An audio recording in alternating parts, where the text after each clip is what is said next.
Bonjour tout le monde, c'est Monsieur 12X. Donc dans cette vidéo, je vous propose quelques exercices d'analyse de signes d'expression du deuxième degré. Dans la description de la vidéo, vous trouverez un lien vers un fichier qui est en quelque sorte un résumé expliquant comment analyser le signe d'une expression du premier degré et du deuxième degré. Alors allons-y pour les exercices. Le premier cas qu'on doit analyser, c'est l'expression moins 3x carré plus x plus 2. Remarquez qu'elle est écrite sous forme générale et que donc les éléments A, B, les coefficients A, B et C sont accessibles. Le coefficient A vaut moins 3, le B vaut 1, le C vaut 2. Avec ces coefficients, nous pouvons calculer le discriminant delta, qui est donné par B carré moins 4AC. On va remplacer. N'oubliez pas vos parenthèses dans le cas de valeurs négatives. On simplifie et on tombe sur 25. Et on se rappelle qu'un discriminant positif nous donne deux éléments annulateurs qui sont calculables via la formule usuelle. On va remplacer par les valeurs et on scinde. Moins 1 plus 5, ça me donne 4. 4 divisé par moins 6, ça me donne moins 2 tiers. Moins 1 moins 5, ça me donne moins 6. Moins 6 divisé par moins 6, ça me donne 1. Et vu que le delta est positif et que le coefficient A est négatif, nous savons comment construire notre tableau de signes. Nous avons tout d'abord besoin de nos éléments annulateurs qu'on place par ordre croissant, très important. Au niveau des éléments annulateurs, on sait que le signe, il n'y a pas de signe, c'est 0. Et vu que le A est négatif, on connaît l'ordre des signes, c'est signe de A, signe contraire, signe de A, signe de A, signe contraire, signe de A. Ce qui clôture ce premier exercice.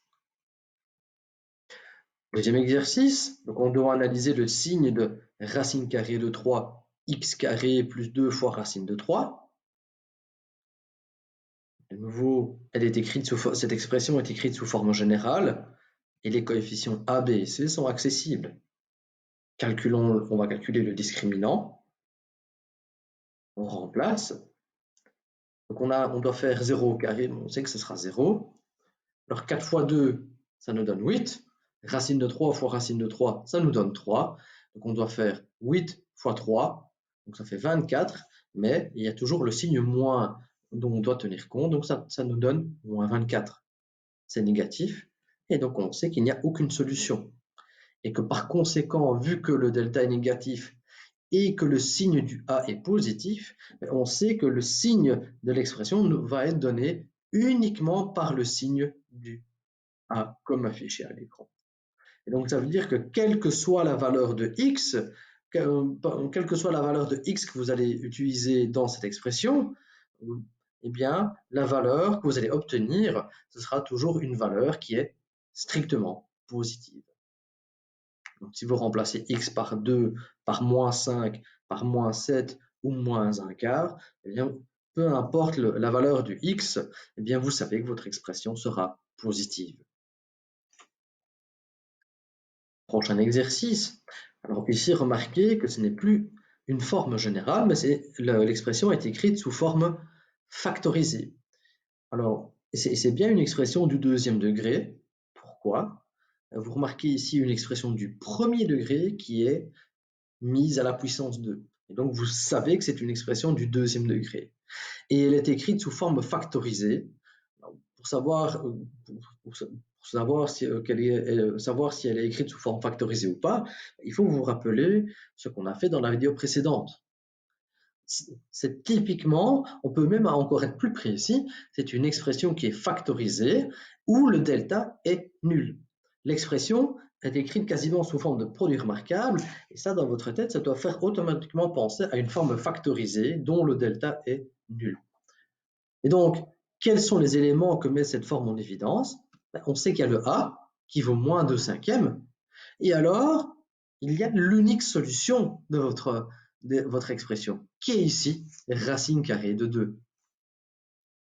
Et donc, on sait que c'est une forme factorisée dont le delta est nul, et vu que le coefficient A est négatif, on peut déjà dresser notre tableau de signes tout de suite. On sait qu'il n'y a qu'une seule valeur à placer, c'est racine carrée de 2, c'est le seul élément annulateur. Et comment fonctionne la règle des signes? Signe de A, signe de A. Donc c'est partout, gardez en tête cette phrase, partout le signe du A sauf entre les zéros. Et ici, il n'y a qu'un seul zéro, donc on ne place que le signe du A. Prochain exercice, donc 1 demi x carré plus x moins 2 neuvième. Elle est écrite sous forme générale.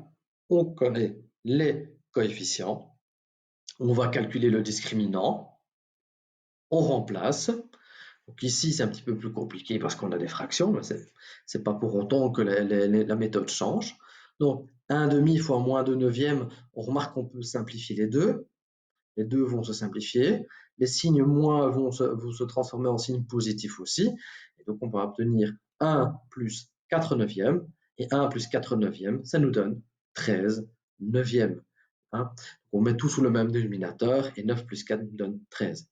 Ce qui est un élément, c'est une valeur positive. Et donc, on sait qu'on a deux solutions qui sont calculables via la formule usuelle.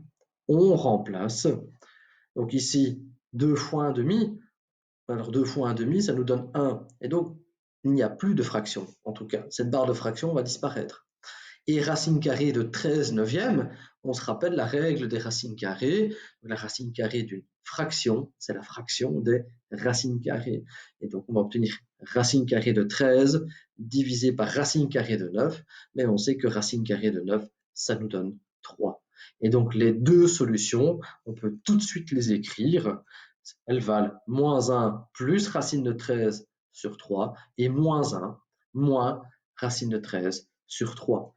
Et alors, on sait aussi que on doit les placer par ordre croissant dans notre tableau de signes. C'est la même écriture, sauf que celle-ci est écrite avec un signe moins et celle-ci avec un signe plus. Donc, on sait d'office que c'est cette expression-là qui est la plus petite. Donc, le delta est positif, le coefficient A est positif, et donc nous pouvons construire notre tableau de signes. Donc, nous avons nos deux éléments annulateurs.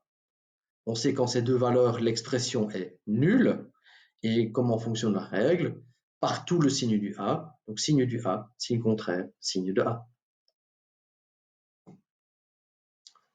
Partout le signe du A, sauf entre les zéros.